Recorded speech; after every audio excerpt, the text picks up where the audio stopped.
Backlog clear करने में आपकी सबसे फर्स्ट अप्रोच ये होनी चाहिए कि आपको और ज़्यादा बैकलॉग क्रिएट नहीं होने देना है। इतने लंबे ड्यूरेशन के लेक्चर्स, इतने सारे टॉपिक्स आप एक दिन में अगर सोचेंगे कवर हो तो वो नहीं होगा। जो आपका बैकलॉग्स हो गए, जो पीछे आपके टॉपिक्स छूट गए हैं, उसको धीरे धीरे करके अप्रोच करो। लेक्चर स्पीड में नहीं देखना है, प्रॉपर समझ के देखना है। आप सबके माइंड में एक क्वेश्चन आता होगा कि जब हम अपने करंट लेक्चर्स करते हैं तो कुछ टॉपिक ऐसे रहते हैं जो प्रीवियस टॉपिक से रिलेटेड होते हैं, तो उसके लिए हम क्या करें। तो hello guys, Muskan Jaiswal this side, currently second year MBBS student at PTGNM medical college Raipur Chhattisgarh. तो आज हम बात करेंगे एक मोस्ट कॉमन टॉपिक के बारे में जिसे हर एक स्टूडेंट, चाहे वो नीट की प्रिपरेशन कर रहे हो या फिर किसी अदर कॉम्पिटिशन एग्जाम की प्रिपरेशन कर रहे हो, उन्हें अपने प्रिपरेशन फेज में इस चीज़ को फेस करना पड़ता है, और वो है बैकलॉग। बैकलॉग एक ऐसा चीज़ है जिसे आप ना चाहते हुए वो क्रिएट हो जाता है। अगर आपका बैकलॉग क्रिएट हो गया है तो इसका ये मतलब नहीं है कि आप अच्छे से पढ़ाई नहीं कर रहे हैं या आप अपना 100% नहीं दे रहे हैं, ऐसा बिल्कुल भी नहीं है। बैकलॉग क्रिएट होने के बहुत सारे रीज़न, लाइक कभी आपके फैमिली इश्यूज़ हो जाते हैं या फिर कभी आपका हेल्थ इशू हो जाता है, तो बैकलॉग क्रिएट हो जाता है। अब क्या होता है, अगर आपका बैकलॉग क्रिएट हो गया है तो हम ज़्यादा डीमोटिवेट होने लगते हैं और ज़्यादा ओवर थिंकिंग करने लगता है, हमारा कॉन्फिडेंस लेवल लो होने लगता है। हम इन सारी चीज़ों को आपको रिलेट करते हैं डायरेक्ट नीट के रिजल्ट से, और फिर डिप्रेशन में चले जाते हैं। देखो, सबसे पहली बात ये है कि बैकलॉग सबकी क्रिएट होते हैं, किसी को थोड़ा रहता है, किसी का ज़्यादा रहता है। नीट में सिलेक्शन रेशियो बहुत कम है, ये हम सब जानते हैं। लेकिन आज जो मेडिकल कॉलेज में है, आप लोग ये सोचते होंगे ना कि जिनका सिलेक्शन हो गया, जो मेडिकल कॉलेज में, उनका कोई बैकलॉग क्रिएट नहीं हुआ होगा। ऐसा नहीं है, उनका ही बैकलॉग था, बट सबसे ज़्यादा इंपॉर्टेंट चीज़ ये है कि उन्होंने बैकलॉग से डील किया। बैकलॉग क्लियर करने के लिए आपकी क्या अप्रोच होनी चाहिए, बैकलॉग को डील कैसे करना है, ये इंपॉर्टेंट है। आज हम इस वीडियो में इन्हीं सारे टॉपिक के बारे में बात करेंगे। बैकलॉग क्लियर करने में आपकी सबसे फर्स्ट अप्रोच ये होनी चाहिए कि आपको और ज़्यादा बैकलॉग क्रिएट नहीं होने देना है। मीन्स ये कि आपके जो रेगुलर बेसिस पे जो आपके डेली लेक्चर्स है, जो आपके ऑनगोइंग टॉपिक्स हैं, उसे आपको बिल्कुल स्किप नहीं करना है।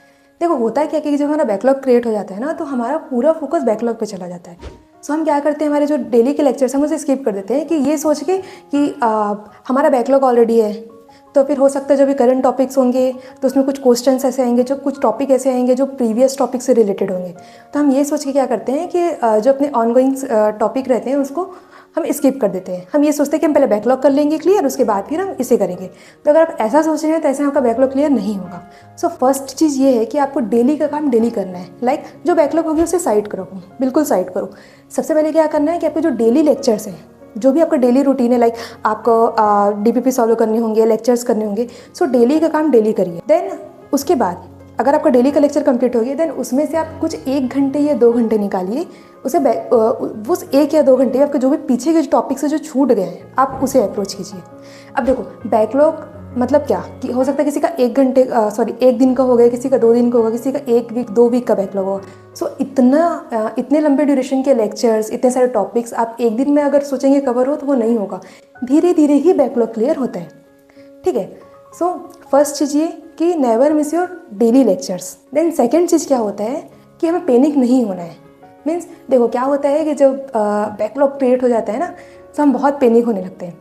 मतलब हम क्या करते हैं कि हमारे जो प्रीवियस लेक्चर जो हमारे छूट गए हैं, हम उसे कभी कभी 2x स्पीड में देखते हैं, ठीक है। कभी कभी किसी लेक्चर को स्किप कर देते हैं, ये सोचते हैं कि हम इसे बाद में कर लेंगे। बाद कभी नहीं आता, वो स्किप ही हो जाता है। तो हो सकता है ऐसा करने से जो आपके कुछ टॉपिक्स ऐसे हों जो मिस हो जाएं, और उसमें कुछ इंपॉर्टेंट टॉपिक्स हों। हो सकता है कि जो टॉपिक आपका स्किप हुआ है उसी में से कुछ क्वेश्चंस नीट में आ जाए, है ना। आपको ऐसे बिल्कुल हड़बड़ाना नहीं है। धीरे धीरे जैसे आप अपना डेली लेक्चर्स कर रहे हो ना, उसमें से 1 या 2 घंटे निकालो और अपने जो आपका बैकलॉग्स हो गए, जो पीछे आपके टॉपिक्स छूट गए हैं, उसको धीरे धीरे करके अप्रोच करो। लेक्चर स्पीड में नहीं देखना है, प्रॉपर समझ के देखना है। देन थर्ड चीज़ आती है divide the whole chapter into small topics. मतलब देखो, मैं आपको उसे एक पर्टिकुलर चैप्टर से समझा रही हूँ। मान लो आपको किसी को 1 चैप्टर का बैकलॉग है, मान लो उस चैप्टर के 10 लेक्चर है। एक लेक्चर मैक्सिमम 2 घंटे का ही होता है, उससे ज़्यादा का नहीं होता है। 10 चैप्टर का कितना हुआ, 20 घंटे। तो क्या करो, आप डेली 2-2 घंटे आप क्या करो, बैकलॉग को दो। ऐसा करने से क्या होगा, जब आपका एक बहुत बड़ा जो टारगेट था वो छोटे छोटे टारगेट में डिवाइड हो गया। ऐसा करने से आपका मन करेगा पढ़ने का। अगर आप पूरे चैप्टर को लेके बैठे रहोगे ना कि मेरा 10 चैप्टर का बैकलॉग है, तो सोचने में टाइम चला जाएगा, आपका पढ़ने का मन नहीं करेगा। इसलिए उसे छोटे छोटे पार्ट में डिवाइड कर लो। पढ़ने में भी मज़ा आएगा। देन फोर्थ चीज़ आती है टाइम मैनेजमेंट। अब टाइम मैनेज कैसे करें? जैसे मैंने बोला कि आपको डेली 2 घंटे निकालने हैं, सो 2 घंटे कहाँ से निकलेंगे? तो देखो, कई बार ऐसा रहता है कि जैसे वीकेंड्स में या फिर किसी दिन क्लासेस ऑफ रहती है ना, कुछ फेस्टिवल ऐसा पड़ जाता है जिससे आपकी क्लासेस ऑफ रहेगी, उसमें आप कर सकते हैं। तो आप टाइम मैनेजमेंट आपको अपने अकॉर्डिंग ही करना पड़ेगा। आपको डेली बेसिस पे आपका जो डेली रूटीन है उसमें से कुछ टाइम बचा के धीरे धीरे बैकलॉग को देना होगा, तभी वो बैकलॉग क्लियर होगा। एक ही बार में बैकलॉग क्लियर नहीं होता है। अगर वो 4 दिन का बैकलॉग है तो फिर क्लियर करने में उससे ज़्यादा दिन लगेगा, लाइक 6 दिन 8 दिन। सो अगर आप सोचोगे कि इतना सारा बैकलॉग और एक ही दिन में क्लियर हो जाए तो ऐसा पॉसिबल नहीं है। धीरे धीरे अप्रोच करिए, धीरे धीरे ही बैकलॉग ख़त्म होगा। सो आप सबके माइंड में एक क्वेश्चन आता होगा कि जब हम अपने करेंट लेक्चर्स करते हैं तो कुछ टॉपिक ऐसे रहते हैं जो प्रीवियस टॉपिक से रिलेटेड होते हैं, तो उसके लिए हम क्या करें? तो देखो, सारे टॉपिक ऐसे नहीं होते, कुछ टॉपिक ऐसे मिलेंगे।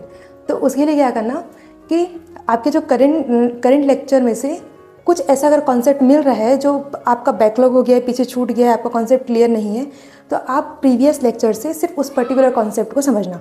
पूरा चैप्टर करने की ज़रूरत नहीं है एक ही टाइम पे, वरना फिर आप बैकलॉग के पीछे भागोगे, करंट जो भी आपका चल रहा है वो छूट जाएगा। तो उस पर्टिकुलर कॉन्सेप्ट को क्लियर करना है, एटलीस्ट आपका बेस क्लियर होना चाहिए। उसके बाद फिर आप वापस आ जाना अपने करेंट लेक्चर्स में, देन करेंट लेक्चर्स को कंटिन्यू करना। सो ओवरऑल आपको करना क्या है?